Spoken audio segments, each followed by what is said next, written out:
अस्सलाम वालेकुम। कैफ 6 आज के लेक्चर का आगाज़ करते हैं। Lecture number 36। आज के लेक्चर में हमारा प्लान क्या है, पहले हम क्विज कंडक्ट करेंगे, फिर उसके बाद होम असाइनमेंट की 2 केस स्टडीज थी वो डिस्कस करेंगे, और फिर उसके बाद नेक्स्ट कंसेप्ट की तरफ चलेंगे जो हमने आज प्लान किया है। स्ट्रेटजिक ग्रुप्स नहीं, ये BCG मैट्रिक्स हम स्टडी करेंगे, वो मैं आपके साथ अभी शेयर करता हूँ। सबसे पहले क्विज हमारा होगा, प्रीवियस हमने जो कंसेप्ट स्टडी किया था वो क्या था, porter 5 forces model. Home assignment किए आपने, कुछ समझ आई आपको केस स्टडीज की, कैसे अटेम्प्ट करना है? ओके, स्टार्ट करते हैं जी। ये पहले हमने क्विज किया होगा क्लास में कंडक्ट, इसका सिस्टम पता है ना आपको? चलिए, सबसे पहले एक्सप्लोरर पे जाना है आपने, टाइप कीजिए menti.com। कोड है आज का 8 डिजिट कोड 76176534 76176534। 7 क्वेश्चन होंगे, करेक्ट आंसर के मार्क्स मिलेंगे, क्विक आंसर के पॉइंट्स मिलेंगे। करेक्ट और क्विक दोनों होना चाहिए। 5 सेकंड का टाइम होगा, उसके बाद ऑप्शंस आपके मोबाइल पे डिस्प्ले होंगी, आपने करेक्ट ऑप्शन को सेलेक्ट करना होगा। Top 5 to get 50 rupees each. 50 rupees each, 100 नहीं, टॉप 10 नहीं, टॉप 50 ठीक। टॉप 5 ठीक।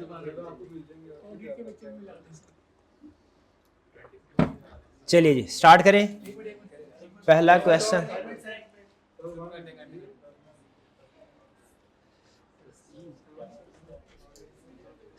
कोड है जी 76176534 topic.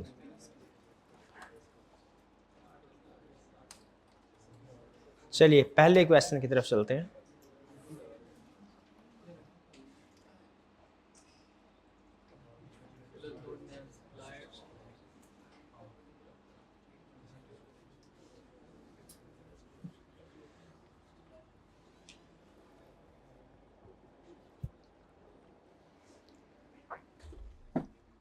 Which factor does not enhance supplier power? ठीक है, इनमें से कौन सा फैक्टर सप्लायर की पावर को इंक्रीज नहीं कर? फ्यू सप्लायर्स, क्या इससे सप्लायर की पावर इंक्रीज होती है? बिल्कुल। डिफरेंशिएटेड प्रोडक्ट्स, इससे भी पावर इंक्रीज होती है। लो स्विचिंग कॉस्ट से सप्लायर की पावर इंक्रीज नहीं होती, क्योंकि कस्टमर आसानी से स्विच कर सकता है दूसरी तरफ। लैक ऑफ गुड सब्स्टिट्यूट, इससे भी सप्लायर की पावर इंक्रीज होती है। आपने क्या बताना था, इसमें से किस फैक्टर में पावर इंक्रीज नहीं होती? तो लो स्विचिंग कॉस्ट में पावर इंक्रीज नहीं होती, इसमें पावर डिक्रीज होती है। पावर बोला है, थ्रेट नहीं बोला। हाँ कोई बात नहीं, आइंदा इस चीज का ध्यान रखिएगा।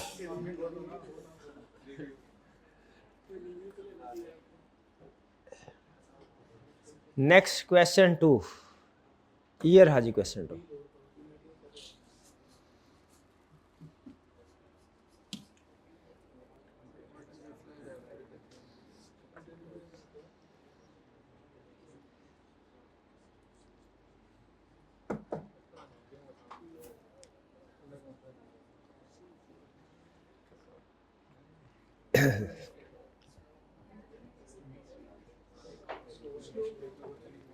What intensifies rivalry between competitors? यानी किस फैक्टर की वजह से राइवल कंपैटिटर में राइवलरी ज्यादा होती है? डिफरेंशिएटेड प्रोडक्ट में ज्यादा होगी क्या? नहीं, उसमें तो राइवलरी कम होगी। हर एक को होता है मैं अपनी नेचर की गुड प्रोवाइड कर रहा हूं। स्लो इंडस्ट्री ग्रोथ में, लो फिक्स कास्ट में भी राइवलरी कम होती है, क्योंकि जब फिक्स कास्ट ज्यादा होती है ना, तब हर कंपनी ये चाहती है कि उसकी फिक्स कास्ट पूरी हो। इस फिक्स कास्ट को पूरा करने के लिए वो प्राइस कंपटीशन में भी चले जाते हैं। और कस्टमर लॉयल्टी में भी राइवलरी कम होगी ना, क्योंकि जब कस्टमर लॉयल्टी ज्यादा होती है तो कस्टमर कहीं जाता नहीं है। ठीक है, कंपनी को पता होता है कि कस्टमर मेरे साथ जुड़ा रहेगा, राइवलरी कम है। राइवलरी जो सबसे ज्यादा होती है वो स्लो इंडस्ट्री ग्रोथ होती है। क्यों? क्योंकि इंडस्ट्री की ग्रोथ कम है। अब हर कंपनी को पता है कि एग्जिस्टिंग जो कस्टमर्स है इन्हीं को हमने अपनी तरफ अट्रैक्ट करना है, तो हर कंपनी की कोशिश होगी कि जो एग्जिस्टिंग कस्टमर्स है उनको किसी ना किसी तरीके से अपनी तरफ लेके आए। जब ग्रोथ ज्यादा होती है ना तो हर कंपनी को पता होता है कि चले मेरा नंबर कस्टमर बेस बढ़ रही है तो मुझे दूसरी कंपनी के कस्टमर को खींचने की जरूरत नहीं है, क्योंकि कस्टमर बेस बढ़ने से नया कस्टमर आ रहा है उसको अट्रैक्ट करेंगे। ठीक है, तो इसमें करेक्ट ऑप्शन है स्लो इंडस्ट्री ग्रोथ, इसमें राइवलरी ज्यादा होगी। राइवलरी ज्यादा होने का मतलब थ्रेट ज्यादा है, हाई है या थ्रेट लो है? थ्रेट हाई या थ्रेट लो? थ्रेट हाई, शाबाश। थर्ड क्वेश्चन, ये रहा जी third question.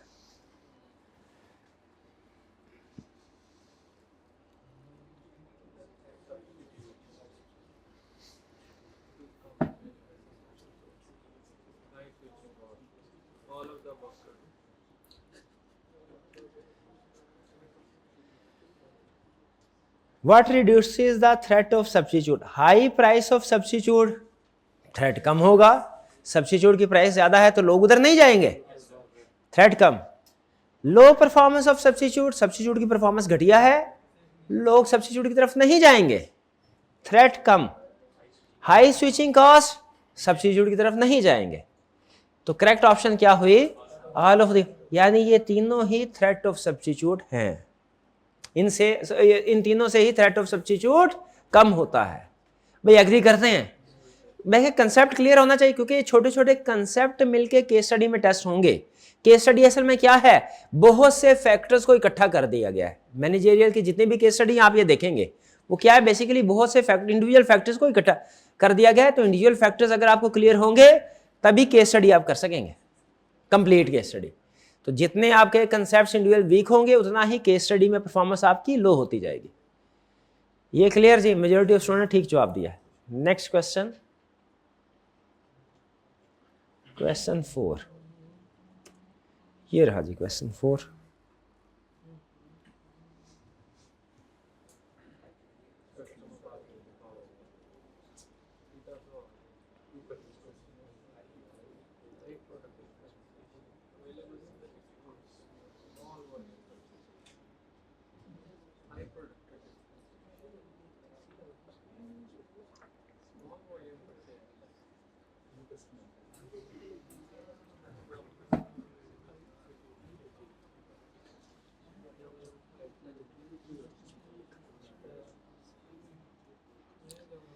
What reduces customer bargaining power? अच्छा, यहाँ पे कंसेप्ट अब जरा गौर से सुन लीजिए।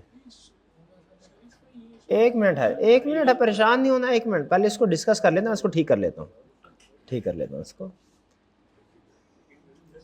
Few customer, what reduces customer bargaining power? Customer की बार्गेनिंग पावर किस केस में कम होगी? फ्यू कस्टमर, इसमें बार्गेनिंग पावर हाई होगी। क्लियर? कस्टमर की हाई प्रोडक्ट डिफरेंशिएशन, इसमें बार्गेनिंग पावर जो सप्लायर है, जो सेलर है, उनकी बार्गेनिंग पावर बढ़ेगी। हाँ जी, ये डायरेक्टली कस्टमर से रिलेट नहीं करता, ये फैक्टर डायरेक्टली कस्टमर से रिलेट नहीं करता। अवेलेबल सब्स्टिट्यूट, इसमें भी कस्टमर की बार्गेनिंग पावर से ये डायरेक्टली रिलेट नहीं करता, ज्यादा होगी लेकिन डायरेक्टली रिलेट नहीं करता। ये असल में डायरेक्ट पॉइंट है थ्रेट ऑफ सब्स्टिट्यूट का, ये थ्रेट ऑफ सब्स्टिट्यूट का डायरेक्ट पॉइंट है।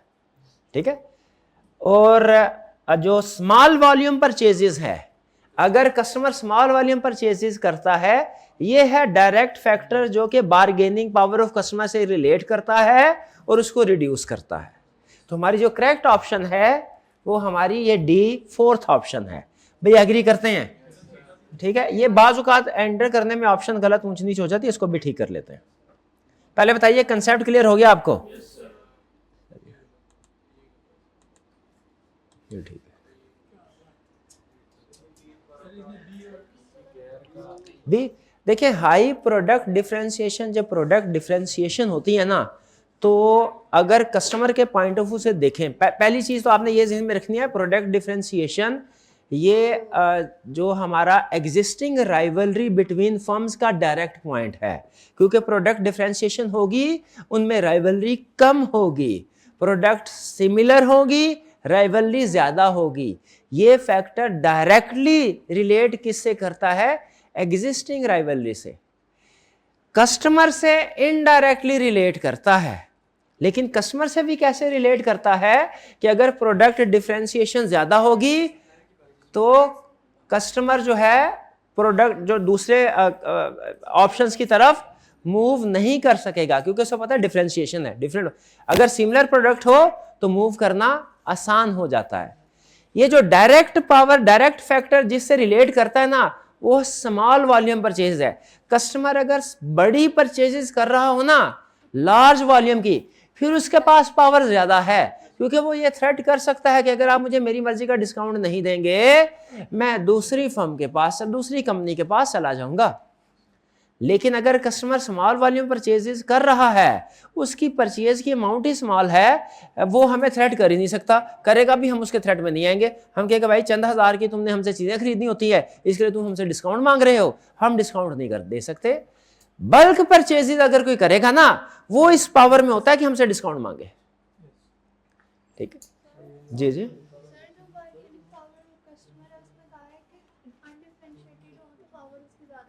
हाँ, अनडिफरेंशिएटेड हो तो पावर ज्यादा होगी, डिफरेंशिएटेड हो तो पावर कम होगी। एग्रीड।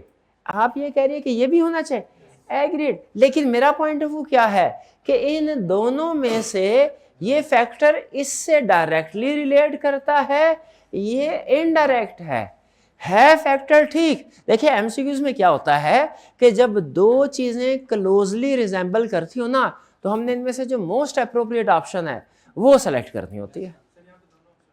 ठीक है, और दोनों, चले ठीक, इसको दोनों को करेक्ट कर लेते हैं। लेकिन आइंदा जो क्विज होंगे उनमें ये चीज ध्यान में रखिएगा कि अगर दो ऑप्शंस दोनों करेक्ट हुई तो हम जो मोस्ट अप्रोप्रिएट उसको करेक्ट समझेंगे। क्लियर? अच्छा ये बताएं, कंसेप्ट आपको समझ आ गया कि नहीं इनका? पहले मैंने कहा हुआ था ये बात, कोई बात नहीं, एक दफा और कह दे, कोई सब्र कर लीजिए, इस क्लास में तो नहीं कहा था ना हाई प्रोडक्ट डिफरेंशिएशन का। आगे चलते हैं बट ठीक है जी, अब आगे चलें। अब ठीक हो गया, अब दोनों उम्मीदवार को जितवा दिया।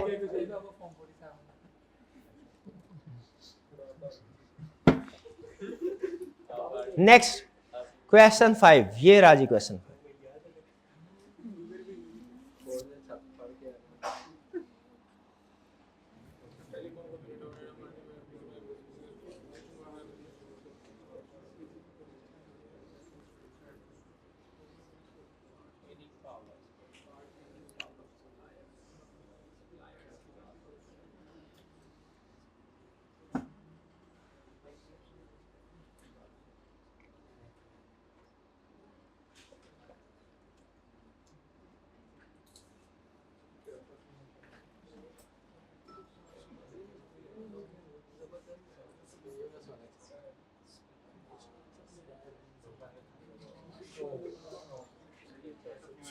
एक मिनट है, इसको डिस्कस करते हैं।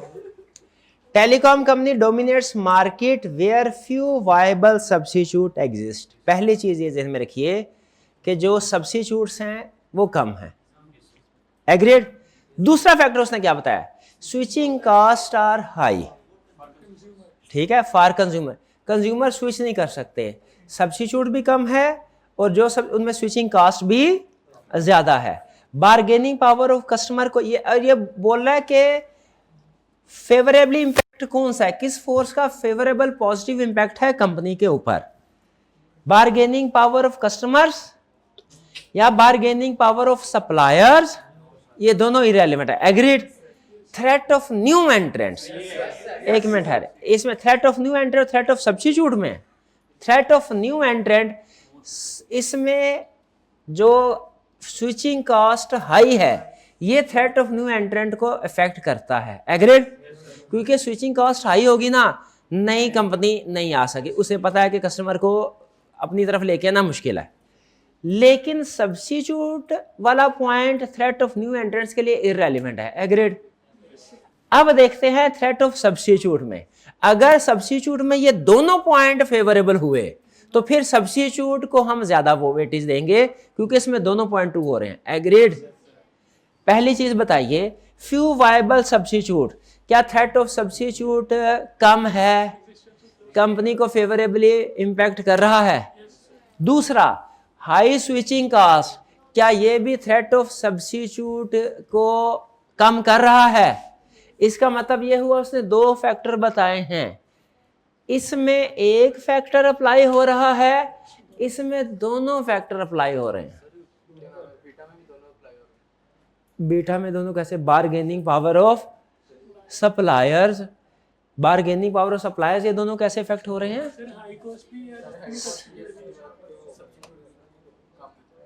फ्यू वायबल सब्स्टिट्यूट है, सब्स्टिट्यूट्स कम है, सब्स्टिट्यूट कम है तो सप्लायर्स की बारगेनिंग पावर हाई हो जाएगी। नहीं, सब्स्टिट्यूट कम है, सब्स्टिट्यूट सप्लायर कौन है? जो हमें माल सप्लाई कर रहा है, जो हमें रॉ मटेरियल सप्लाई कर रहा है वो है। बारगेनिंग पावर सप्लायर्स कौन है? जो हमें रॉ मटेरियल सप्लाई कर रहे हैं। यहां पे वो नहीं है जो कि हमारे कंपेटिटर है, हमारे कस्टमर। नहीं, which force is most favourably impacted, company के लिए किस फोर्स में इंपैक्ट ज्यादा है? पॉजिटिव इंपैक्ट किसका ज्यादा है? भाई ये समझ आ रहा है? कोई कंफ्लिक्ट है तो अभी क्लियर कर लें, आपका पॉइंट ऑफ व्यू अगर डिफरेंट है तो अभी डिस्कस कर लें। क्लियर?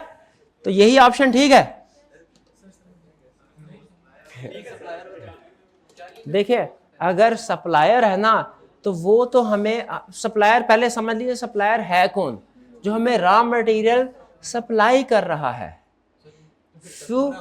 जी हाँ, हम उसके कस्टमर हैं, लेकिन हमारे देखें, हम अभी मार्केट के अंदर 5 फोर्सेस है ना, हम इसमें से किसी फोर्स के अंदर अपने आप को क्लासिफाई नहीं करते, ये बात ध्यान में रखिएगा। हम अभी इस मार्केट में मौजूद ही नहीं है, हमने इस मार्केट में एंट्री का तो डिसीजन करना है, अपनी पोजीशन समझे। हमने इस मार्केट में एंट्री, हम ना सप्लायर वाली साइड पे हैं ना कस्टमर वाली साइड पे हैं। हम ये देख रहे हैं इस इंडस्ट्री में अगर हम एंटर होते हैं, हमारे सप्लायर कौन होंगे, हमारे कस्टमर्स कौन होंगे, हमारे सप्लायर के क्या प्लस क्या माइनस हैं, कस्टमर्स के क्या प्लस क्या माइनस है। सप्लायर और कस्टमर को हम डायरेक्ट कंपैरिजन नहीं करते, सप्लायर का कंपैरिजन करेंगे हम अपनी पोजीशन के लिहाज से। अपना पहले सप्लायर के साथ देखेंगे कंपैरिजन, फिर अपना कस्टमर के साथ देखेंगे। समझ रहे हैं? तो यहां पे वो ये जो बता रहा है 2 पॉइंट्स, वायबल सब्स्टिट्यूट, एक बारगेनिंग पावर और सप्लायर का आपका आर्गुमेंट है। सब्स्टिट्यूट अगर एग्जिस्ट करते हों, यानी कस्टमर हमारी प्रोडक्ट के अलावा दूसरी ऑप्शंस भी हैं, क्या हमारे ये हमें पॉजिटिव इंपैक्ट, ये कम ऑप्शंस हैं, फ्यू वायबल सब्स्टिट्यूट कम ऑप्शंस है, ये हमें सप्लायर की बारगेनिंग पावर को कैसे इफेक्ट कर रहा है?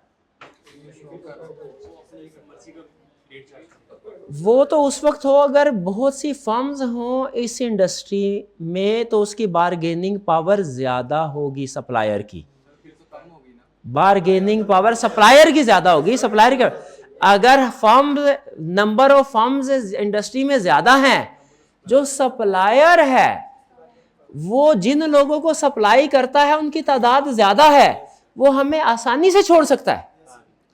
नंबर ऑफ सप्लायर ज्यादा होंगे, फिर सप्लायर की बोरिंग पावर कम है। ठीक है, समझ रहे हैं? आगे ये कंसेप्ट, हाँ चले बताएं भाई। शुरू में लिखा है telecom company dominate a market, मतलब टेलीकॉम कंपनी सप्लायर जो मार्केट को डोमिनेट कर रहा है। चले एग्रीड। उसके बाद फ्यू वायबल सब्स्टिट्यूट अवेलेबल, मतलब सब्स्टिट्यूट जो है वो कम है और कॉस्ट ऑफ स्विचिंग जो है ज्यादा है। मतलब उसने पहले फोकस किया है सप्लायर के ऊपर, मतलब टेलीकॉम कंपनी, उसके बाद उसने आगे जो है सब्स्टिट्यूट के बारे में बताया। उसने बताया सब्स्टिट्यूट नहीं है, ठीक है, स्विचिंग कॉस्ट भी हाई है, सब्स्टिट्यूट भी नहीं है, स्विचिंग कॉस्ट भी हाई है। फेवरेबल है कंपनी, पहले तो ये एग्री कर लेते हैं हम, ये दोनों पॉइंट्स कंपनी के लिए फेवरेबल है। एग्जैक्ट अब हमने सिर्फ कैटेगरी का डिसीजन करना है ना, हमने ये तो नहीं देखना, मैंने आपको बताया था पोर्टर 5 फोर्सेस मार्टिन आपने 2 डिसीजन करने होते हैं। नंबर 1 रेलिवेंट फैक्टर किस कैटेगरी का है, नंबर 2 पॉजिटिव है या नेगेटिव है। हाँ ये हमने एग्री कर लिया है दोनों पॉजिटिव फैक्टर। अब हमने कैटेगरी के बारे में डिसीजन करना है, यही हमारा आर्गुमेंट है ना। तो बताइए ये जो फ्यू सब्स्टिट्यूट है ये किस कैटेगरी में आना चाहिए, सब्स्टिट्यूट में। हाँ अच्छा, एक फैक्टर एक से ज्यादा कैटेगरीज में आता है, इससे एग्री करते हैं, बिल्कुल ठीक है। एक फैक्टर हमने ये देखना है कि क्या ये दोनों फैक्टर किसी कैटेगरी में आते हैं, जिस कैटेगरी में दोनों फैक्टर आते हैं वो हमारा आंसर होगा। एग्री सप्लायर, चलें ठीक है, सप्लायर इसको भी टिक कर ले, इसमें फिलफिल होते हैं, इसको भी टिक कर लेते हैं। भाईजान मुझे आगे नहीं चलने देंगे, एक मिनट है, एक मिनट है। फ्यू सब्स्टिट्यूट है, फ्यू सब्स्टिट्यूट है, थ्रेट ऑफ सब्स्टिट्यूट का ये इससे रेलिवेंट है। पहले मुझे बताइए आप, एक मिनट है, ठीक है, आप कह रहे हैं सप्लायर से भी रेलिवेंट है सर, क्योंकि उसने शुरू में मेंशन डोमिनेट मार्केट मतलब टेलीकॉम कंपनी सप्लायर है, उसने ये शुरू में बता दिया। टेलीकॉम कंपनी सप्लायर नहीं है, वो हम है जिसका एनालिसिस कर रहे हैं। डोमिनेट मार्केट मतलब मार्केट में डोमिनेट कर रही है वो। सर मार्केट में डोमिनेट, इंडस्ट्री के पॉइंट ऑफ व्यू से देखें, इंडस्ट्री के सब्स्टिट्यूट कम है, उस इंडस्ट्री के सब्स्टिट्यूट कम है। एक मिनट है, एक मिनट है, कितने स्टूडेंट्स को, मैं पहले देख लूं कितने स्टूडेंट्स को इस ऑप्शन में इसके करेक्ट होने में कोई प्रॉब्लम है। अच्छा प्रॉब्लम इसके करेक्ट होने में नहीं है, कितने स्टूडेंट्स के ख्याल में इसके साथ ये ऑप्शन भी करेक्ट है, ये ऑप्शन भी करेक्ट है, 7-8 ठीक है, इसको टिक कर लेते हैं। एनालिसिस भाई मुझे आगे चलने दें, कंसेप्ट लेके चले। अच्छा चले ऐसा करते हैं, ऐसा करते हैं, इसको रूल आउट कर देते हैं, इसको चलें सबको टिक कर दे। देखिए असल मकसद है कंसेप्ट क्लियर करना भैया, असल मकसद है कंसेप्ट क्लियर करना। मैं इसके ऊपर मजीद डिबेट नहीं करना चाहता, इन्होंने भाईजान ने मुझे आगे नहीं जाने देना, मुझे आगे चलने दें, कोई बात नहीं, कोई बात नहीं, कंसेप्ट समझ आ गया, ठीक है आगे चलते हैं। क्वेश्चन 6, ये राजी क्वेश्चन 6।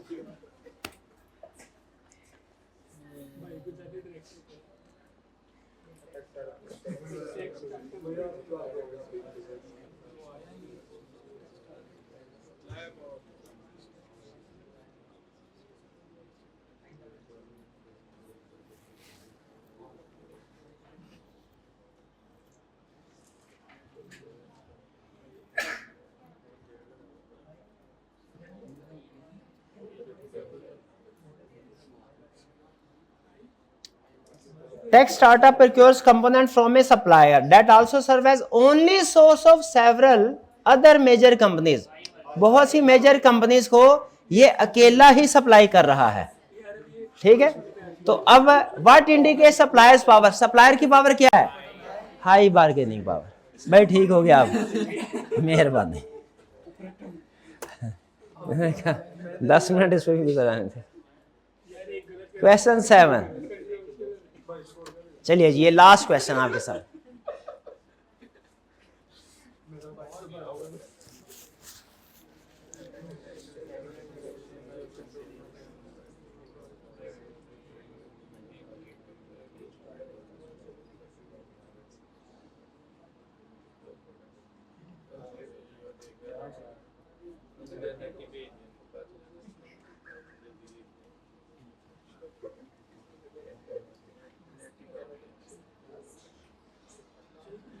स्टैग्नेंट इंडस्ट्री है, स्टैग्नेंट इंडस्ट्री कौन सी होती है, जिसमें लो ग्रोथ हो। सेवरल फर्म्स कंपीट कर रही हैं, प्राइस कंपटीशन ज्यादा है। Which factor would most likely lead to increased rivalry, किस फैक्टर की वजह से राइवलरी इंक्रीज होगी। एक मिनट है, एक मिनट है, पहले ये बताइए लो प्रोडक्ट डिफरेंशिएशन की वजह से राइवलरी इंक्रीज होगी, इसमें कोई प्रॉब्लम ओके, अब आपका दूसरा पॉइंट ऑफ व्यू होगा कि इसमें भी ये पॉइंट भी ठीक, आर्गुमेंट तो नहीं है किसी का कोई इसमें।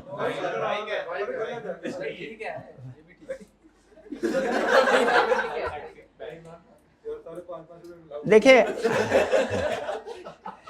चलें आगे चलते हैं।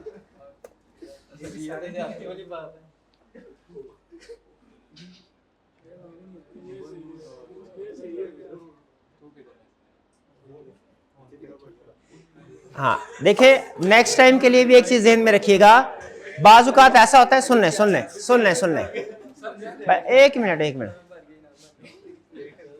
भाई का आर्गुमेंट उस क्वेश्चन में ठीक था, लास्ट क्वेश्चन में ये आर्गुमेंट करने लगे थे, मैंने इनको रोक दिया।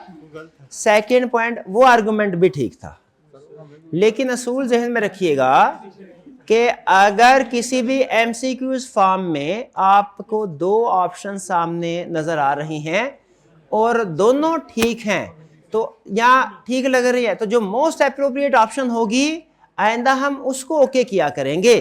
कंपैरिजन करके दोनों में से आपको लगे जो डायरेक्टली इफेक्ट कर रही है या जो मोर पावरफुल है, उस ऑप्शन को हम करेक्ट, डिस्कशन चारों पे कर लिया करेंगे, लेकिन जो हमारा करेक्ट ऑप्शन कौन सा सिलेक्ट करना है हमने, जो मोस्ट अप्रोप्रिएट है, ये ज़हन में रखिएगा। ठीक है जी।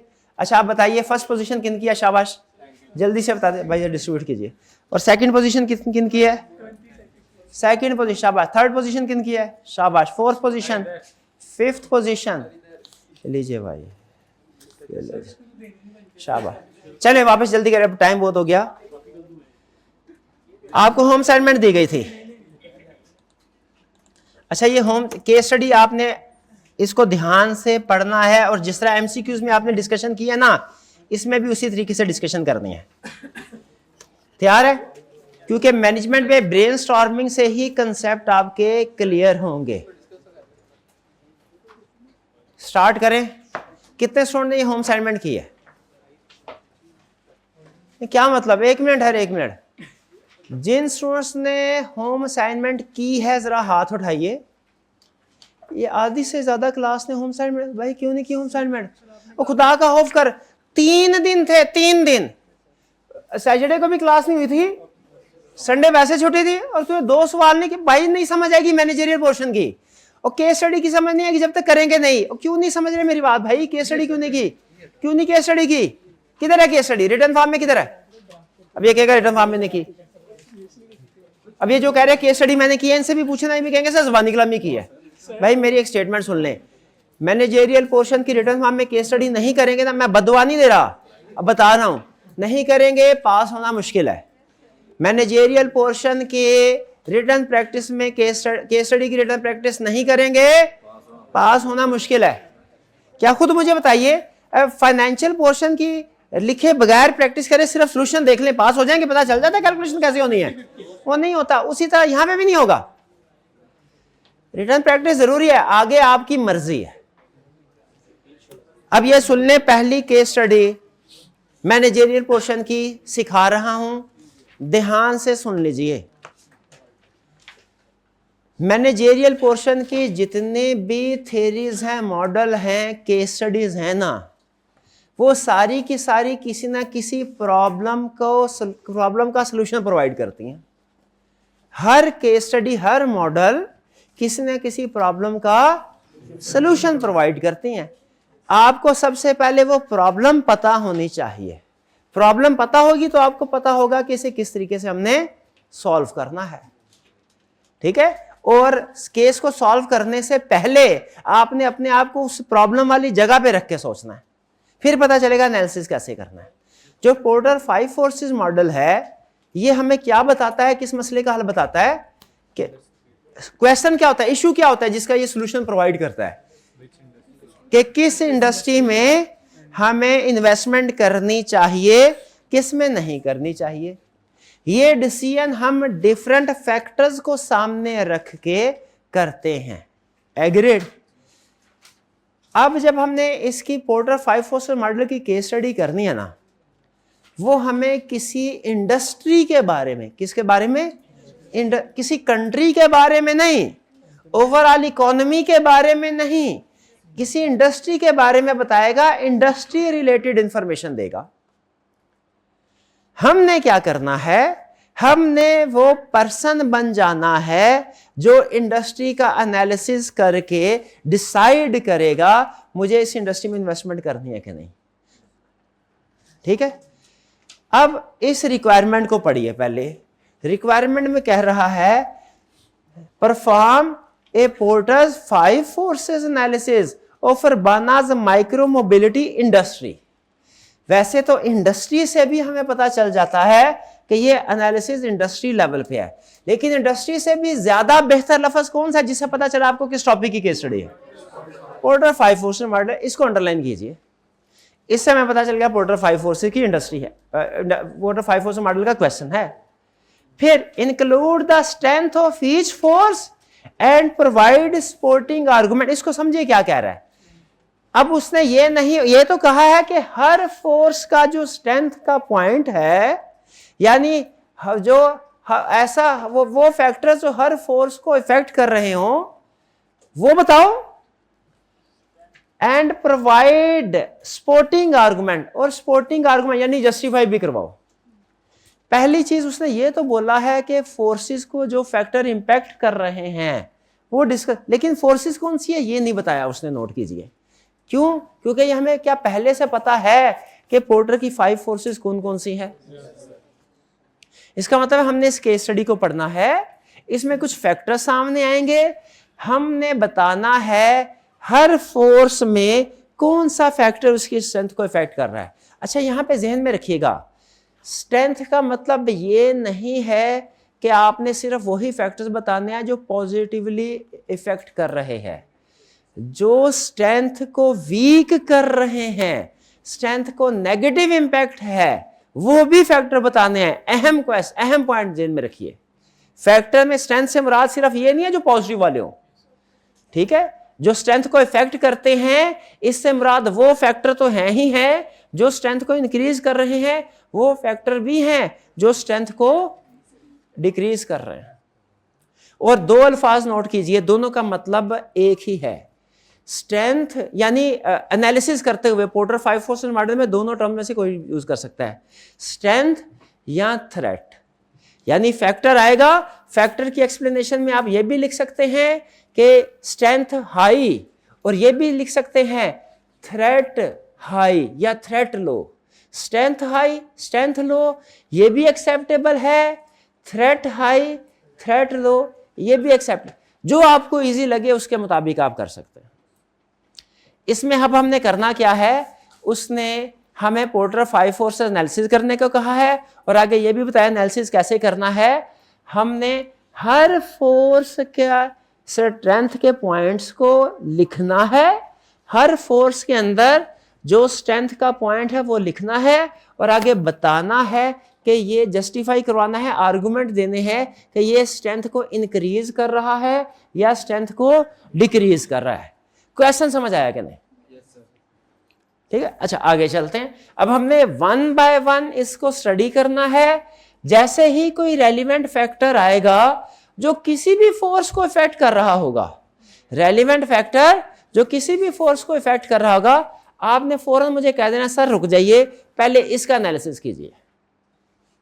ठीक, स्टार्ट करते हैं। कह रहे हैं the bustling city of Urbana. ये बस्लिंग सिटी क्या होता है? Highly populated of Urbana, the micro mobility industry is a fierce battleground for major players. Fierce battleground क्या, इसका क्या मतलब होता है? इसका क्या मतलब होता है? हाई कंपटीशन है। Major player speedy scoot, city riders and go green bike. इसका मतलब ये है, इस इंफॉर्मेशन में उसने क्या हमें बताया कि चंद एक प्लेयर्स हैं जिनमें फेयर्स कंपटीशन ज्यादा है। बताइए क्या 5 फोर्सेस मॉडल में रेलिवेंट फैक्टर है? सबसे पहले आपने क्या करना है, अपने सोल्यूशन पेज के ऊपर 5 फैक्टर्स लिख देने हैं। पहले एक फैक्टर 4-5 जगह छोड़ के, दूसरा फैक्टर 4-5 जगह, तीसरी फोर्स, 5 फोर्सेस को लिख देना है। क्लियर? अब आपने क्वेश्चन के अंदर से रेलिवेंट फैक्टर पिक करना है और दो काम करने हैं। पहला काम क्या, डिसाइड करना है क्लासिफिकेशन। दूसरा काम क्या, डिसाइड करना है कि इसका इंपैक्ट पॉजिटिव है या नेगेटिव है, स्ट्रेंथ है कि वीकनेस है, थ्रेट हाई या थ्रेट लो। देखें आपकी वर्डिंग डिफरेंट हो सकती है, थ्रेट हाई थ्रेट लो ऐसे भी कर सकते हैं, स्ट्रेंथ हाई स्ट्रेंथ लो, वो जस्टिफिकेशन के लिहाज से, ठीक है। इंपैक्ट पॉजिटिव इंपैक्ट नेगेटिव ये भी कर सकते हैं, जस्टिफिकेशन क्वेश्चन के मुताबिक होनी चाहिए। अल्फाज डिफरेंट हो सकते हैं, किसी केस स्टडी में आप सोल्यूशन देखेंगे, मैंने नोट किया, मैंने अल्फाज स्ट्रेंथ के हिसाब से किए होंगे, किसी में थ्रेट के लिहाज से डिस्कशन की होगी, किसी में पॉजिटिव है कि नेगेटिव है इस लिहाज से डिस्कशन की होगी। आपने चीजें दो ही बतानी है, रेलिवेंट क्लासिफिकेशन और दूसरी चीज इंपैक्ट क्या होगा। अब देखें ये क्लासिफिकेशन किसकी है, fares battle ground for major players, rivalry between existing firm, ठीक है, कंपैरेटिव।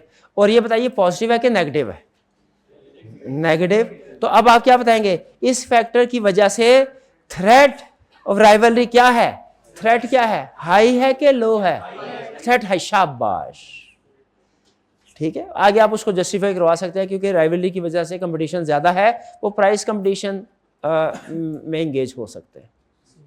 दो डिसीजन बड़े, पहला क्लासिफिकेशन, दूसरा impact, high low strength weakness, ठीक है, ये पहला पार्ट। आगे चलते हैं, अब इसी लाइन के ऊपर आपने सोचना है, new commerce face significant challenges with high startup cost and strict government rules. पहले बताइए ये एक फैक्टर है कि दो फैक्टर, दो फैक्टर, शाबाश, बेहतर। हाँ कौन कौन से, high startup cost strict government rules. इकट्ठे करने के अलग अलग करें, अलग अलग करते हैं। पहले स्टार्टअप कास्ट, हाई स्टार्टअप का, ये बताइए ये कौन सा रेलिवेंट क्लासिफिकेशन बताइए पहले, थ्रेट ऑफ न्यू एंट्रेंट, शाबाश। पॉजिटिव के नेगेटिव, पहले पॉजिटिव नेगेटिव के पॉइंट ऑफ व्यू से सोचना ना आसान होता है, जब आप थ्रेट के या फोर्स की स्ट्रेंथ के पॉइंट ऑफ व्यू से सोचते हैं ना थोड़ा सा मुश्किल हो जाता है। पॉजिटिव नेगेटिव आसानी से उसके बाद एक्सप्लेन करते हुए आप उसको थ्रेट या फोर्स के हिसाब से सोच सकते हैं। इसका इंपैक्ट पॉजिटिव के नेगेटिव, ये अब राइवलरी क्या है, राइवलरी इसकी वजह से थ्रेट ऑफ न्यू एंट्रेंट क्या हो जाएगा, कम हो जाएगा। थ्रेट के पॉइंट ऑफ व्यू से देखें ना, जब स्टार्टअप कास्ट हाई है इसका मतलब क्या है, न्यू एंट्री नहीं हो सकती, न्यू एंट्री नहीं हो सकती। ये हमारी कंपनी के पॉइंट ऑफ व्यू से, नई आने वाली के लिए नहीं। हम आप याद रखें इंडिपेंडेंट होके देख रहे हैं, आपने अपने आप को वो कंपनी नहीं लेना कि जो कि अभी एंट्री करने की कोशिश कर रही है। हम इंडिपेंडेंट होके एनालिसिस कर रहे हैं, यानी वो कह रहे हैं यूं समझ लीजिए आप तो किसी ना किसी तरीके से इंडस्ट्री के अंदर घुस जाएंगे, उसके बाद आपने देखना है कि क्या नए एंट्रेंट्स न्यू एंट्री का चांस कम है कि ज्यादा है नई कंपनीज के आने का। तो इसमें नई कंपनी के आने का चांस कम है स्टार्टअप की वजह से। तो हम क्या कहेंगे, ये पहले इसको क्लासीफाई, स्टार्टअप का क्लासीफाई किधर करेंगे, थ्रेट ऑफ न्यू एंट्रेंट पे। दूसरे नंबर पे इसकी थ्रेट हाई है या लो है, लो है, क्योंकि न्यू एंट्रेंट्स नहीं आ सकते। थ्रेट है, ये थ्रेट के पॉइंट ऑफ व्यू से सोचना है, थ्रेट लो है, क्लियर। फिर से अगली example, strict government rules, state government rules, ये फोर्सेस में से कौन सी फोर्स है, पहले क्लासिफिकेशन, थ्रेट ऑफ न्यू एंट्रेंट, शाबाश। इसकी वजह से ये थ्रेट इस फैक्टर की वजह से हाई है या लो है, थ्रेट है, थ्रेट के पॉइंट ऑफ व्यू से सोचना है। गवर्नमेंट रेगुलेशन है, थ्रेट लो है, क्यों, गवर्नमेंट रेगुलेशन की वजह से नई कंपनी आसानी से मार्केट में नहीं आ सकती, थ्रेट लो है, क्लियर। हमारी कंपनी अगर मार्केट के अंदर मौजूद है तो उसके लिए फैक्टर क्या होगा, पॉजिटिव होगा, शाबाश, ठीक है जी। ये हो गए हमारे तीन फैक्टर हो गए। अब गिनते रहिएगा कितने फैक्टर, तीन, अंडरलाइन करते रहे, अंडरलाइन करके 1 2 3 करते रहे। However, customers enjoy a diverse range of micro-mobility options from existing players, making it easy to switch between them.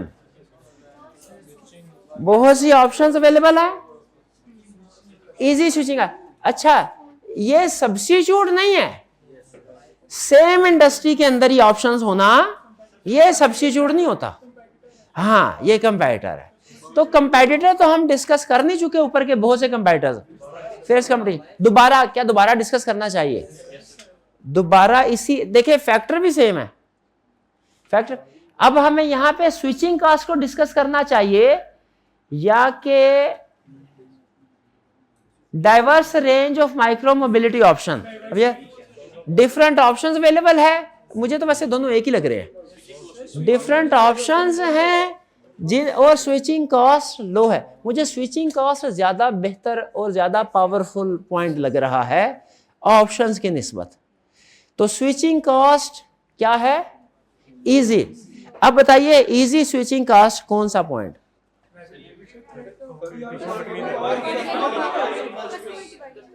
एक मिनट पहले, अब सुनिए, ये फैक्टर क्या एक से ज्यादा फोर्सेस में मौजूद है? हाँ बिल्कुल है। ठीक है, अब ये आपकी जजमेंट है, इसको कहां पे क्लासिफाई करें। इसमें ये बारगेनिंग पावर ऑफ कस्टमर में भी है, बारगेनिंग पावर ऑफ सप्लायर में भी है।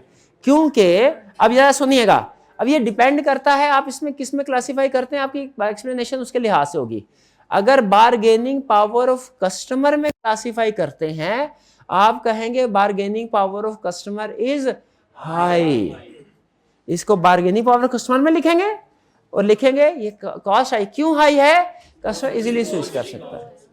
और अगर बारगेनिंग पावर ऑफ सप्लायर में लिखें इसको, तो लिखेंगे लो, वहां पे लिखेंगे लो। क्यों लो लिखेंगे? कस्टमर इजीली स्विच कर सकता है। अब इसको दोनों में से किस में, मैंने शायद किसी एक में ही किया होगा, दोनों में नहीं किया होगा।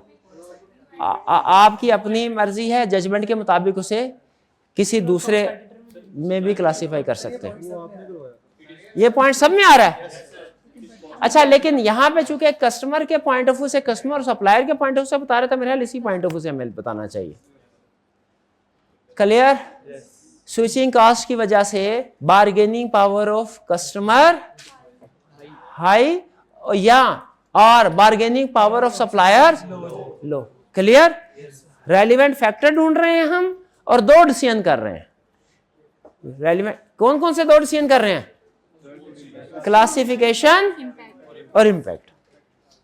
ठीक है, और हर एक लिस्ट वाले क्वेश्चन की तरह, जहां पे याद रखे पूरे किसी भी सब्जेक्ट में जब क्लासिफिकेशन का क्वेश्चन आता है ना, कुछ ना कुछ फैक्टर ऐसे जरूर होते हैं जिनमें डिबेट होती है कि ये इधर नहीं इस जगह पे आना चाहिए।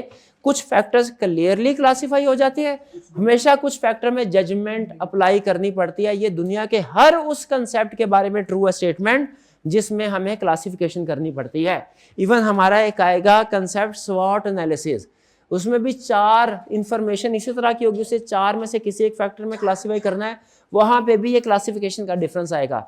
एक क्वेश्चन का पेस्टल एनालिसिस, उसमें इंफॉर्मेशन होती है वो 6 कैटेगरी में से किसी एक में क्लासिफाई करनी होती है, उसमें भी ये जजमेंटल डिफरेंस आएगा कुछ फैक्टर्स के ऊपर। तो याद रखें, जहां कहीं क्लासिफिकेशन करनी होती है ना, वहां पे कुछ फैक्टर्स क्लियरली क्लासिफाई हो जाते हैं, कुछ में जजमेंट अप्लाई करनी होती है। और यही वो एरिया है जहां पे मेरी और आपकी डिबेट हुआ करेगी। आज का एक एमसीक्यू इसके एग्जांपल है। ठीक है, तो यहां पे भी कस्टमर में भी कर सकते हैं इसको, सप्लायर में भी कर सकते हैं, लेकिन आपने अपनी एक्सप्लेनेशन उस लिहाज से चेंज करनी है। अगर कस्टमर में करते हैं तो बार्गेनिंग पावर हाई होगी इजी लो स्विचिंग कॉस्ट में, और अगर सप्लायर में करते हैं बार्गेनिंग पावर लो होगी। जी जाहिर है किसी एक में डिस्कस करना है, दोनों में डिस्कस नहीं करना, दोनों में नहीं करना, नंबर 1 ही मिलेंगे। आगे चलते हैं। To stay ahead companies use competitive pricing, enticing loyalty program and unique features. जी अब मुझे बताइए इसमें क्या प्रॉब्लम है? ये क्या कोई इसमें रेलिवेंट फैक्टर है हमारा? लॉयल्टी प्रोग्राम है, यूनिक फीचर भी है, लेकिन ऊपर तो कह रहा था वो डिफरेंस, ये क्या है? सर वो कह रहे हैं कि डिफरेंस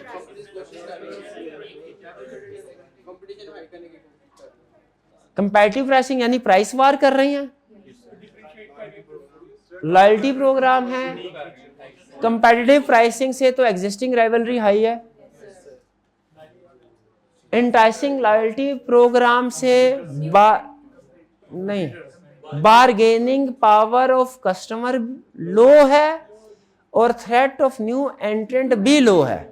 किसी एक जगह पे एक्सप्लेन कर दें, ठीक है। लॉयल्टी प्रोग्राम भी मल्टीपल प्लेसेस पे है ना। सर ये कह रहे हैं कि कंपनीज कोशिश कर रही है कि इस तरह करें to stay ahead companies competitive pricing मतलब यूज कर रही है ना, कर रही है ये प्रैक्टिस, कोशिश नहीं कर रही, कर रही है। कोशिश कर रही है। नहीं, आपका पॉइंट ऑफ व्यू क्या है?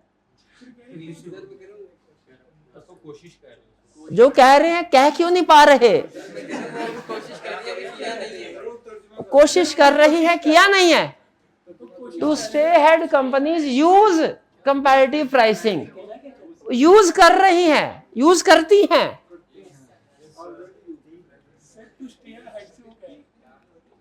मकसद उनका यह है कि आगे से आगे बढ़ना है, ठीक है। अच्छा आप मुझे बताइए, और कोई नहीं बोलेगा, यूनिक फीचर्स किस कैटेगरी में आएगा, किस फोर्स से रेलिवेंट है, किस फोर्स को अफेक्ट कर? सप्लायर पावर को supplier, bargaining power of supplier को क्या करेगा? इंक्रीज करेगा। बिल्कुल ठीक है, क्योंकि यूनिक प्रोडक्ट है ना सप्लायर के, बिल्कुल। और न्यू एंट्रेंट के लिए भी है, ठीक है, न्यू एंट्रेंट के लिए भी। किसी एक के लिए एक्सप्लेन कर दे। As the industry matures, speculation, matures का, इंडस्ट्री मैच्योर का मतलब क्या है? इंडस्ट्री मैच्योरिटी की तरफ जा रही है। आपको पता है फेजेस थे, मैच्योरिटी या peak phase. Speculation, growth, maximum growth का लेवल होता है maturity phase. Speculation of mergers and acquisition raise the stakes in this micro mobility showdown। यानी जैसे जैसे इंडस्ट्री आगे बढ़ रही है, मर्जर और एक्विजिशन की खबरें भी आ रही हैं। स्पेकुलेशन है कि मर्जर होंगे, एक्विजिशंस होंगी। जरा बताइए, जब मर्जर और एक्विजिशन, हिंट मैं आपको देता हूं, मर्जर और एक्विजिशन होंगे, number of sellers in the industry कम हो जाएंगे, कम हो जाएंगे। तो इसमें क्या होगा? अच्छा, बारगेनिंग पावर ऑफ सप्लायर की तरफ जा रहे हैं, कस्टमर की तरफ जा रहे हैं। मेरा तो ख्याल है एग्जिस्टिंग राइवलरी कम होगी, एग्जिस्टिंग राइवलरी कम, क्योंकि नंबर ऑफ राइवल्स कम हो गए तो राइवलरी भी कम हो जाएगी। जी, सप्लायर को कंबाइन नहीं, फर्म्स, इस इंडस्ट्री की फर्म इकट्ठी हो रही है। क्लियर? कस्टमर के पॉइंट ऑफ व्यू से भी आ सकता है, लेकिन डायरेक्टली ये राइवलरी से रिलेट कर रहा है, मेरा ये ख्याल है। कस्टमर के पॉइंट ऑफ व्यू से भी कह सकते हैं कस्टमर की बारगेनिंग पावर लो होगी। क्यों लो होगी? यहाँ बारगेनिंग पावर कस्टमर क्यों लो होगी? क्योंकि उसके सप्लायर्स, जो उस कस्टमर है, अब उनके सप्लायर्स कम हो गए, वो जिन लोगों से खरीद सकते हैं उनकी तादाद कम हो गई, अब उनके पास ज्यादा ऑप्शन नहीं है, वो किसी दूसरे के पास स्विच नहीं कर सकते। समझ रहे हैं? ये देखिए, सोचने की बात है, हर फैक्टर आप सोचना है, जितना ज्यादा सोचेंगे उतना ही कंसेप्ट आपका मजीद क्लियर होगा। आगे चलते हैं। The thriving micro mobility sector owes its success in Urbana to its convenience for short distance commutes। commutes क्या होता है? रास्ता, सफर, जो रूटीन का, जो रोज का सफर करना होता है, वो जैसे आप अगर घर से यहाँ पे आते हैं रोज और वापस जाते हैं, ये कम्यूट, ऑफिस आना जाना रोज का कम्यूट, ठीक है। कह रहा है कि thriving micro mobility sector of its success in Urbana to short distance commutes जो है वो इन माइक्रो मोबिलिटी सेक्टर में आसान है। यही जैसे ये इनड्राइव्ड सेक्टर की बात कर रहा है, अंदाजा हो ही गया होगा आपको, ये जो है स्कूटर्स वगैरह भी, बिल्कुल। Established players compete through innovation in technology, pricing, coverage area and fleet quality। जी, ये कोई रेलिवेंट फैक्टर बन रहा है हमारा?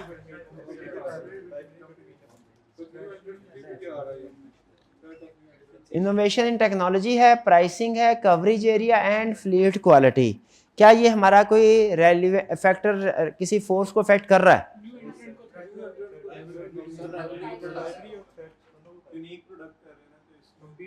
कंपीट कर रहे हैं तो ये राइवलरी को इंडिकेट कर रहा है, और साथ ही साथ ये एस्टेब्लिश प्लेयर्स हैं, न्यू एंट्रेंट्स के लिए भी। ये मुझे राइवलरी में ज़्यादा बेहतर लग रहा है इसको क्लासीफाई करना।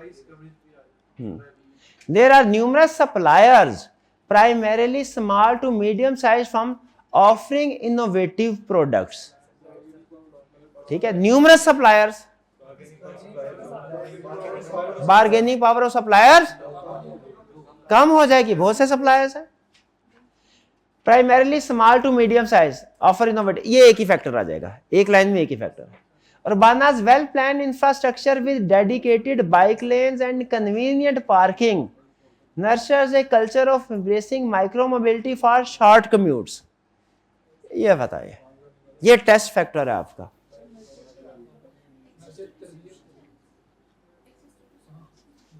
डिस्ट्रीब्यूशन चैनल, इसको जरा पढ़ के मुझे बताइए, फैक्टर कौन सा है रेलिवेंट? अच्छा इंफ्रास्ट्रक्चर है, नए आने वालों के लिए अच्छा इंफ्रास्ट्रक्चर है इस कंट्री का। रुबानास वेल प्लान्ड इंफ्रास्ट्रक्चर, इस इंडस्ट्री का रोड स्ट्रक्चर अच्छा है, डेडिकेटेड बाइक लेन्स हैं जिनमें आसानी से आप बाइक चला सकते हैं, कोई प्रॉब्लम नहीं है, एंड कन्वीनियंट पार्किंग, पार्किंग भी बहुत अच्छी है। ये सारे का सारा ईज ऑफ डूइंग बिजनेस की निशानी है कि इस इंडस्ट्री में बिजनेस करना आसान है। ये थ्रेट ऑफ न्यू एंट्रेंट्स को रेलिवेंट है, और थ्रेट ऑफ न्यू एंट्रेंट हाई हो जाएगा इस वजह से, क्योंकि इन चीजों को देख के लोग कहेंगे इस इंडस्ट्री में बिजनेस करना आसान है, थ्रेट ऑफ न्यू एंट्रेंट हाई है। वहाँ पे आपने यूनिक फीचर वाली जगह पे कहा था कि थ्रेट ऑफ जो बार्गेनिंग पावर सप्लायर हाई हो जाएगी, लेकिन यहाँ पे वो कह रहे हैं कि सप्लायर की तादाद बहुत ज्यादा है, मतलब न्यूमरस सप्लायर्स है, कम नहीं है सप्लायर, टू सप्लायर, तो फिर इसका इफेक्ट तो ऊपर ही पड़ेगा अगर क्वेश्चन में पूरा पॉइंट सॉल्व करने। अच्छा सुन लें, इन्होंने कहा सर क्वेश्चन को हम साथ साथ, पहला सवाल मैं तरतीब से पूछता हूँ, जैसे जैसे फैक्टर सामने आए वैसे वैसे सॉल्व करते जाएं कि पहले सारा रीड करके फैक्टर्स आइडेंटिफाई कर लें फिर सॉल्व करें। मेरा मशवरा यह है जैसे जैसे फैक्टर्स आए उसको अंडरलाइन करते रहें, लेकिन लिखना सॉल्व करना बेहतर है एंड में करें। साथ साथ करना चाहें उसमें भी कोई प्रॉब्लम नहीं है, एंड में करें, मशवरा यह। दूसरी चीज उन्होंने कहा सर क्या ऐसा पॉसिबल है कि एक ही फोर्स से रिलेटेड डिफरेंट फैक्टर्स हों, कुछ फोर्सेस में स्ट्रेंथ हाई हो, कुछ कुछ फैक्टर की वजह से स्ट्रेंथ हाई हो और कुछ फैक्टर की वजह से स्ट्रेंथ लो हो, क्या ये पॉसिबल है? एक ही क्वेश्चन के अंदर एक ही फोर्स के कुछ फैक्टर्स स्ट्रेंथ हाई कर रहे हो, कुछ लो कर रहे हो, ऐसा पॉसिबल है। इस सिचुएशन में आपने सबको लिखना है, जिसके हाई हो रहे हैं उसे हाई लिखेंगे, जिसका लो हो रहा है उसे लो लिखेंगे।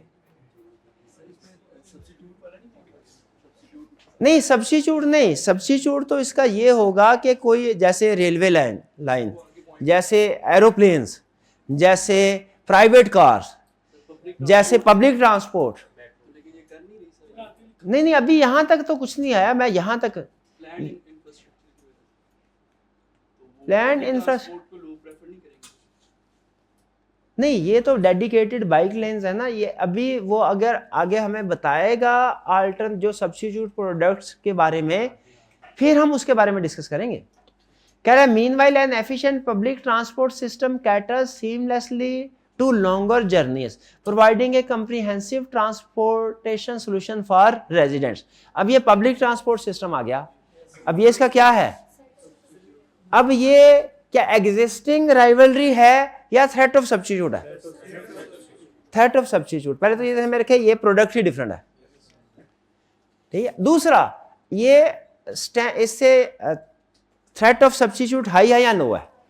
अब ये अवेलेबिलिटी ऑफ सब्स्टिट्यूट है, ये हाई है, लेकिन एक चीज और नोट करें जिसकी वजह से हमने इसको हाई की बजाय मॉडरेट कर दिया। था ये हाई, अगर सिर्फ पब्लिक ट्रांसपोर्ट की बात करता है था ये हाई, एक लफ्ज इसमें ऐसा है जिसकी वजह लॉन्गर जर्नीज, कि ये लोग इसको यूज जरूर करते हैं लेकिन शॉर्ट कम्यूट्स में नहीं, लॉन्गर जर्नी में। तो ये सब्स्टिट्यूट है लेकिन इतना क्लोज सब्स्टिट्यूट नहीं है, क्लोज सब्स्टिट्यूट नहीं है, ठीक है। जैसे रेलगाड़ी, रेलवे को भी एक जगह से दूसरी जगह जाने के इस्तेमाल किया जा सकता है, लेकिन घर से कॉलेज जाने के लिए या कॉलेज से घर जाने के लिए रेलवे को, एरोप्लेन को इस्तेमाल नहीं किया जा सकता।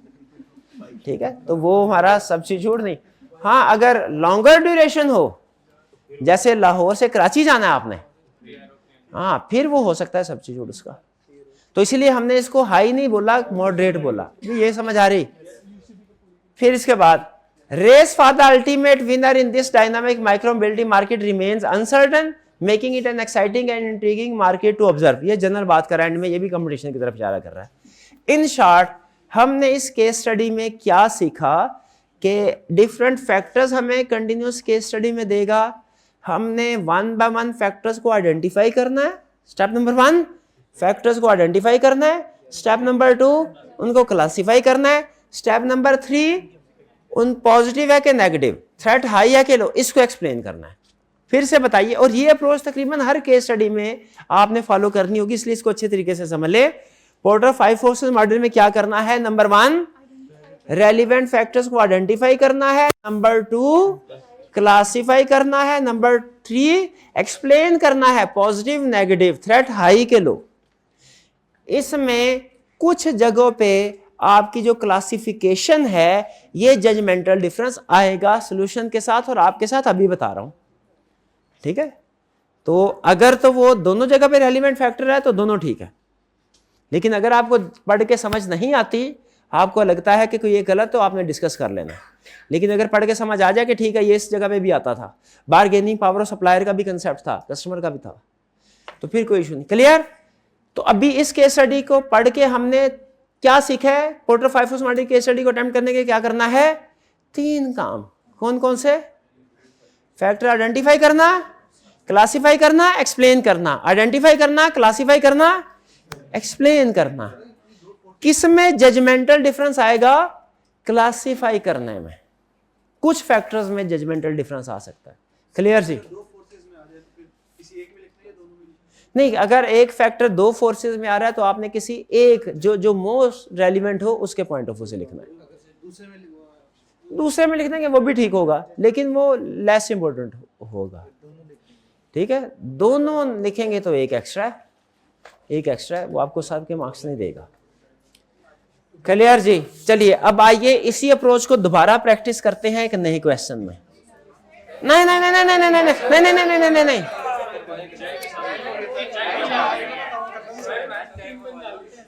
अभी 15 मिनट हैं।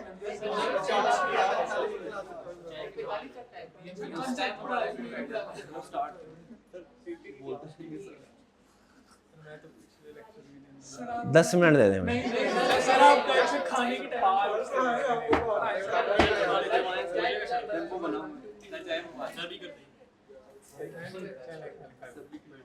अच्छा एक मिनट, कितने स्टूडेंट्स का ख्याल है कि आगे डिस्कशन कंटिन्यू इस क्वेश्चन नहीं करें? कितने स्टूडेंट्स का ख्याल है कि बस? अच्छा, आपकी क्लास कब है नेक्स्ट? कितने स्टूडेंट्स की 3:50 पे क्लास है? चलिए ऐसा करते हैं, ये मैं डिस्कस कर लेता हूं, इसका लेक्चर आपके साथ शेयर कर दिया जाएगा, चलेगा? क्या मतलब? और यूट्यूब पे अगर पुराने बहुत ज्यादा पेंडिंग है, अब नए भी पेंडिंग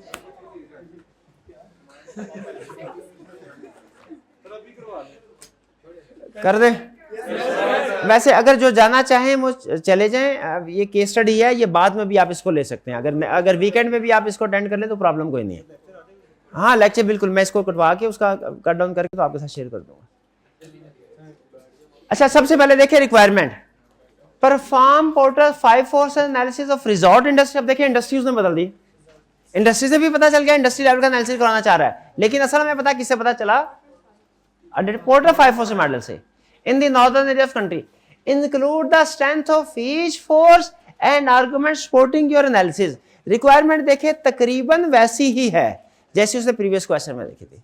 क्लियरली बताया पोर्टर 5 फोर्सेस मॉडल अप्लाई करें, बताया कि मुझे इसमें स्ट्रेंथ बताए, ईच फोर्स की बताए कि उसकी स्ट्रेंथ को कैसे इफेक्ट करता है। यहाँ पे स्ट्रेंथ से मुराद ये नहीं सिर्फ पॉजिटिव इंपैक्ट वाले बताने हैं, जो किसी भी स्ट्रेंथ को नेगेटिवली इफेक्ट करते हैं वो भी बताने हैं। और आगे एक्सप्लेनेशन। जी थ्रेट हाई होगा तो वो इम्पैक्ट नेगेटिव होगा, थ्रेट किसी वजह से अगर लो है तो इसका मतलब है इम्पैक्ट पॉजिटिव। हमने दोनों ही बताने हैं। कह रहे holiday resort HR is considering opening new resort in the northern areas of the country. Considering opening यानी वो एनालिसिस कर रहे हैं। This will be HR's first investment in these areas and management has gathered the following information in this respect. ये उनके इस area में first investment होगी। अब ये उसने बॉक्स के अंदर हमें इंफॉर्मेशन बताई है सारी। क्या करना क्या है, उसी तरीके से 3 काम, identify, classify, explain. The northern areas are gaining popularity among tourists and there are many large local and multinational companies operating resorts which are mostly of similar size. Gaining popularity क्या कोई रेलिवेंट फैक्टर है? Growth rate ज्यादा है। अब इसकी वजह से क्या, कौन सा थ्रेट है? Threat of new एंट्रेंट। शाबाश, इसको आप आइडेंटिफाई किया, आपने क्लासिफाई किया न्यू एंट्रेंट में, और इसकी वजह से क्या कह दिया, थ्रेट क्या है? हाई है। एग्रीड? आगे चलते हैं। Many large local and multinational companies, many large local and multinational companies operating resorts which are mostly of similar size. देखिए अच्छा मुझे ये बताइए, जब सिमिलर साइज की कंपनीज हो तब कंपटीशन ज्यादा होता है उनमें कि जब एक लार्ज और एक स्मॉल हो? सिमिलर साइज में एक ताकतवर में और एक कमजोर में तो लड़ाई होती नहीं है। लड़ाई कब होती है? जब बराबरी में। तो यहां पे ये फैक्टर, 2 फैक्टर है। नंबर 1 मैनी कंपनीज ऑपरेटिंग और सिमिलर साइज। मैं इन दोनों को मर्ज करने लगा हूं। आपको कोई इतराज तो नहीं है? क्योंकि क्लासिफिकेशन सेम है, एक्सप्लेनेशन भी सेम है, इंपैक्ट भी सेम है। तो इसकी वजह से ये, अब ये किससे रेलिवेंट है factor? Many companies, same size किससे? Existing rivalry between companies. और इंपैक्ट क्या होगा इसका? थ्रेट, ये जो है एग्जिस्ट, ये राइवलरी हाई होगी कि लो होगी? इस फैक्टर हाई होगी। क्लियर जी? ये गिनते जाएगा, 2 फैक्टर हो गए। बार्गेनिंग पावर ऑफ सप्लायर्स कम, बहुत ज्यादा है ना?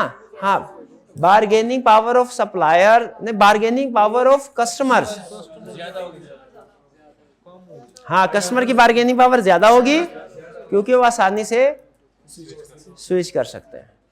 लेकिन अभी मैं इसको देखिए एक फैक्टर में क्लासिफाई कर दे तो, फैक्टर एक है ना, एक में कर दे तो एनालिसिस करने के लिए आप सोच सकते हैं, ठीक है। लेकिन मेरा मशवरा है कि एक में क्लासिफाई करें, एक फैक्टर को एक से ज्यादा जगहों पे ना लिखा जाए, डुप्लीकेशन देख।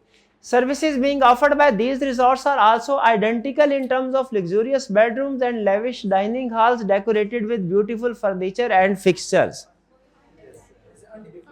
Identical, इसमें सबसे अहम लफ्ज क्या है? Identical. Undifferentiated product. अब बताइए इसको कहाँ क्लासिफाई करें? ये राइवलरी में भी, एग्जिस्टिंग राइवलरी में भी आ सकता है, राइवलरी हाई है, और ये बार्गेनिंग पावर ऑफ कस्टमर में भी आ सकता है, बार्गेनिंग पावर ऑफ कस्टमर क्या होगी? हाई होगी। बताइए किधर करें? मुझे भी लग रहा है बार्गेनिंग पावर ऑफ कस्टमर। कितने फैक्टर हो गए? 4, 3 हो गए। आगे चल। The supplies need of these resorts are generally outsource to hotel supply company. कह रहा है जो इसमें सामान चाहिए होता है रिजॉर्ट्स वगैरह में, साबुन, तौलिया, जूते, खाने पीने की चीजें वगैरह वगैरह वगैरह, कह रहा है supplies needs of these resorts are generally outsource to hotel supply company. ऐसी कंपनीज को से सामान लिया जाता है जो होटल्स को माल सप्लाई कर रही है, which are large in number and competing to gain new clients. यानी ये किन की बात कर रहा है? सप्लायर्स की बात कर रहा है। सप्लायर्स की तादाद ज्यादा है तो लार्ज नंबर ऑफ सप्लायर, मतलब bargaining power of supplier low. Clear? चलिए आगे चलते हैं। The cost of land is comparatively high in northern areas and all resorts are required to be registered with local administration which grants a license to operate subject to stringent rules and regulation. इसमें दो या तीन factors हैं। एक factor है cost of land high है, और एक है लाइसेंसिंग रिक्वायरमेंट चाहिए जो कि स्ट्रिक्ट रूल्स एंड रेगुलेशन की बेस पे दी जाती हैं। थ्रेट ऑफ न्यू एंट्रेंट लो हो जाएगा। एक रीजन आ गई कॉस्ट ऑफ लैंड, दूसरी रीजन क्या गए, ये लोकल लॉ, ये रेगुलेशन, लाइसेंसिंग रिक्वायरमेंट। क्लियर? ये दो अलग अलग फैक्टर लिखे या एक कंबाइन कर दे, लैंड वाला और लाइसेंस वाला अलग अलग लिखना चाहिए, लैंड की नेचर अलग, लाइसेंस, ठीक है। आगे, some tour operators are also offering camping facility. अच्छा, ये कैंपिंग फैसिलिटी क्या होती है? एक तो है रिजॉर्ट, रिजॉर्ट था होटल वगैरह में स्टे करना, कैंप लगा। अच्छा, ये जो कैंप लगा के उधर बैठेंगे तो वो हमारे होटल में आके स्टे नहीं करेंगे, वो उधर ही। इसका मतलब ये हुआ जो हमारी होटल कंपनी है इसके साथ जो दूसरी होटल कंपनीज है वो है राइवलरी, और इस होटल रिजॉर्ट कंपनी के साथ जो कैंपिंग फैसिलिटी है वो राइवलरी नहीं है, वो सब्स्टिट्यूट है। तो कैंपिंग फैसिलिटी अवेलेबल है, इसका मतलब क्या हुआ?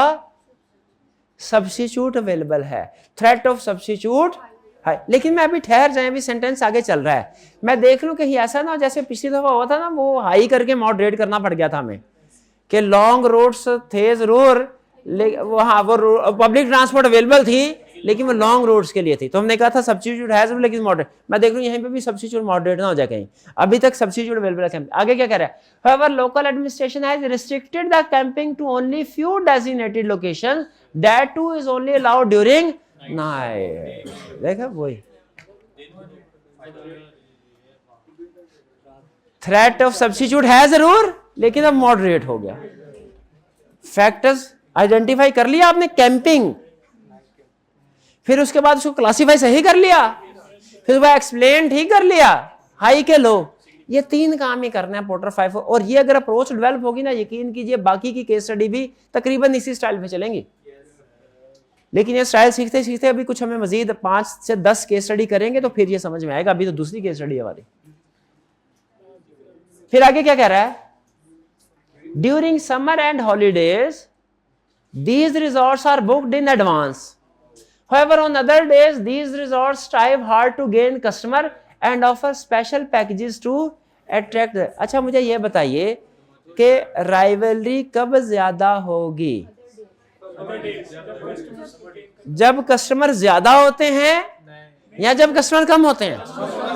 कम होते हैं, ये चीज। तो राइवलरी उन दिनों में नहीं है जब बैठे बैठाए बुकिंग हो जाती है सबके, उन्हें राइवलरी की जरूरत ही नहीं है। राइवलरी की जरूरत कब है? जब कस्टमर्स कम होंगे। यानी इसमें हम कहेंगे existing rivalry low on other days but high on summer and holidays. Existing rivalry high है समर, एक मिनट, ओके, समर में और हॉलीडेज में बुकिंग पूरी हो जाती है ना, तो rivalry is low during summer and holidays but high during other days. Bargaining power of customer नहीं लिखेंगे यहाँ पे डायरेक्ट